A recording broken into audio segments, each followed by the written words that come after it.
Pada suatu masa di Amerika, abad ke-19, ketika minyak baru saja ditemukan, dan dunia belum sepenuhnya berubah oleh industri, hiduplah seorang pemuda sederhana bernama John D. Rockefeller.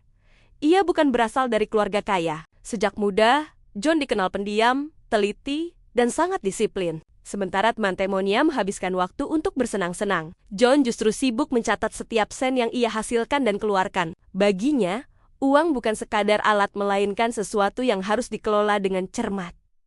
Suatu hari, ia melihat peluang besar di industri yang masih liar dan belum teratur.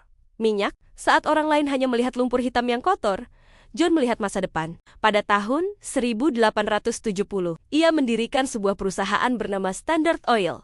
Perlahan tapi pasti, ia membangun kerajaannya. Ia bekerja tanpa lelah, membuat kesepakatan dengan perusahaan kereta api agar biaya pengiriman lebih murah, membeli pesaing-pesaing kecil, dan mengatur bisnisnya dengan efisiensi yang belum pernah ada sebelumnya. Dalam waktu yang tidak lama, Standard Oil tumbuh menjadi raksasa menguasai hampir seluruh industri minyak di Amerika.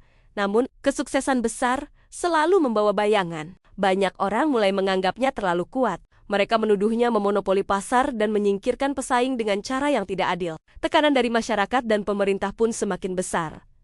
Akhirnya, pada tahun 1911, pengadilan tertinggi Amerika memutuskan Standard Oil harus dipecah. Kerajaan yang dibangun Rockefeller selama puluhan tahun terbelah menjadi banyak perusahaan kecil.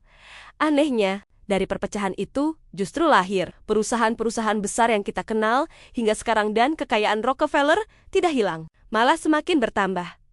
Namun di usia senjanya, John berubah arah. Ia mulai memikirkan warisan yang ingin ia tinggalkan. Ia menggunakan kekayaannya untuk membantu banyak orang mendirikan yayasan, mendukung pendidikan, dan membiayai penelitian medis. Ia percaya bahwa kekayaan besar membawa tanggung jawab besar.